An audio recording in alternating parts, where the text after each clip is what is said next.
executable advice. Go, Eric. What does Wesley need to do? Danny, I would be the dirty coach trying to grease up my fighter and put something in the gloves. That's the current stage I'm thinking right now. Like, you know, I'd love to. You'd be like, Wesley, we can't win this match, but put this on your glove. Well, do you know, remember what I said? I said play e4. He's done it. Okay. So maybe he actually is listening. Like, I just please mix it up. I mean, that's so simple to say. It's really not enough. But like, I'll tell you the punchline. If you look, Eric Hansen won a few games against Magnus. That means you can as well. You can win a lot more than I can. So that's just some simple motivation. You can just do way better than me. Because I know that he's just underperforming right now, and it's just I don't know. Like, these guys have it tough. Like, the psychological factor against Magnus, they play him all the time and have such difficulty getting space or positions that provide winning chances. And here, in this quick time control, it's just compounds. Yep. But yes, I would be a little. I'd be putting grease on my fighter. And the time controls only get quicker. As Eric just said, we are now in the 3-minute portion, less than an hour. The clock ticks away, but F4? we do have E4. Here comes F4. Go. All right, look at this. Wesley's F4. Wesley on the hunt. Yeah, I mean, I want him to play e4. I want him to go for open positions, and I don't want him to do that maneuvering stuff as much anymore. Magnus is really sharp today with his piece placement.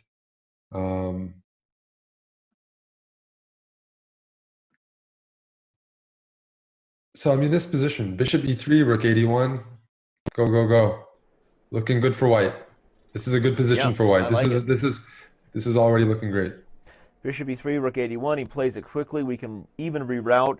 Maybe bishop f2, queen g4, bishop h4, get on the dark squares. Oh. You mentioned Magnus as a superhero. I guess what superhero would it be, his own or like Clark Kent or something? Well, I mean, okay, the obvious choice is Thor, right? The Norwegian god of thunder. The legend. I have a man crush on Chris Hemsworth. Who doesn't, right? I would have a conflict of interest. If my wife has a little more than a man crush on Chris Hemsworth and Ryan Reynolds. So, well, Ryan Reynolds. They make her list. You know, I mean, if it's a Canadian, then it's only obvious that American women do like Canadian guys. Well, Magnus, I think the obvious choice is Thor. If he's his own superhero, or I don't know where I'd go with that. I'd be on that. But did you see the new Thor? We won't distract with that. Let's talk about this weak e6 pawn. This is a great. Yeah, we'll talk. This is a very, very good position. Wesley's up on time. That's the first time in the match I've seen Wesley up on time. Besides maybe the game he won, all he needs to do, gang up on that e6 pawn. Maybe play c3 at some point. The only concern about c3 is that bishop on e3 is the problem. But besides that, you want to play c3, focus on the e6 pawn, and ride that. He goes for it. He wants the e6 pawn now. He's not interested in waiting around. I guess that's a nice move because he's threatening queen c4 here, Eric, and I think he might jump on that. No, queen c4 is a threat. I mean, queen c4, I play queen f7. I really have a concern here that this bishop on a3 is going to become an issue. A castaway. So he wants to fix it now with b3, likely. B3, yep. Yes, and that's a great approach here. Queen e2, I wouldn't be surprised to see, but I think Wesley can just ignore that and play bishop b2. Okay, king f7. He wanted to avoid this. I think also one of the issues on queen e2 is maybe Magnus or maybe Wesley would have been able to trade and play bishop b2 with the threat of rook d7. So maybe. But okay, yeah, you're right. I mean, Magnus is doing his best to get the second rank as compensation for the pawn that he's down, but Wesley should be the only one who can win this game now. He should, but when you think about a pawn up endgame, you don't think about these doubled F. You don't fantasize about doubled F pawns at night. Is that not your thing? I don't. I really don't. That wasn't an invitation to tell us what you do fantasize about. No, but I just wanted to make sure it's not F pawns. No, it's not. It really isn't. White is on the better side of this, but it's all about being able to maybe trade off on these double pawns.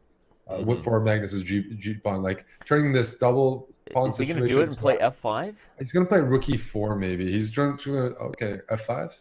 I thought maybe he had f5. You know what? I'm really hard. It's really tough for me to evaluate these on the fly. Like, what's the evaluation of this pawn endgame? Like, intuitively, it seems like black is fine, but then why would Wesley rush into it when at least he's on the better side of the endgame? Yeah. Right. So it's like, why was he so? This is the best position he's had in an hour, and he really rushed into that pawn end game. When we know if Magnus was on the other side, probably not. And all of a sudden, after the move King E3, the evaluation bar just slid way down in Black's favor. By the way, and I don't have an engine moves in front of me. All I have is that evaluation bar that everyone else can see on their screen. Yes, because White's running out of moves. Oh, this is. I think Wesley's about to lean back in frustration. There was no way he should lose that game. No. This is going to be extremely hard to recover from. This is incredible. Like a player of Wesley's level, he's just out of it right now. He's just really struggling against Magnus. His decision to trade into this pawn end game so quickly was already an indication that something's a bit off there. He was playing well, and I mean he's just now he might lose, and now only Black can win. And Magnus is not touching that A pawn. He's gonna use these extra couple tempos when they're necessary. A7 to A6, A6 to A5. But he was only playing reactive chess. Wesley was the one ahead with that extra pawn. He sort of provoked this position. Now he'll play King F4. Yep, he grabs opposition, and this is how you win a king and pawn ending, everybody. If White goes the wrong direction, Black will infiltrate. Wait, he goes to G2. Right, he's going to go for the H5 pawn, so we have the pawn race. Quick calculation tells me that Black could probably go for that, but I guess if you could also just... Well, the problem is, Black can go for it with the idea of queening the B pawn, picking up A2 and B2. I think if you try to push the A pawn, it's going to reach it. But now Magnus is just calculating this out. He's going to queen the B pawn, Danny. Yeah. And even if both sides queen, his king is going to be in the right position to win the game. So as soon as he wins A2, everybody, he's going to shoot A5 and A4 up the board, and this B pawn will be the one that gets a queen. Unless he has... No, he doesn't have the time to do anything else. Yeah, you can go for the B pawn. I think I did count that right. Yeah. Let's hope please don't embarrass me. Please don't embarrass us, Magnus. Yeah, he's going for the B pawn, and this is just a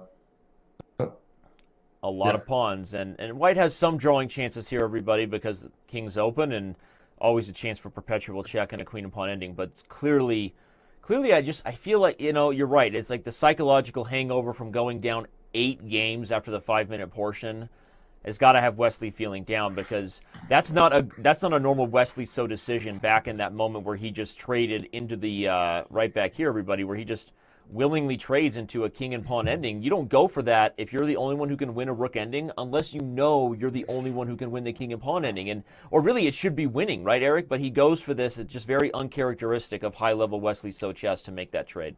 Yep. Okay, and there you have it. Whether he holds a draw here or not, which he might still, but it's just not a good sign for Wesley. No. Hopefully, for his sake, he holds the draw and rebounds, but going down 9 games this early in the match would be shocking.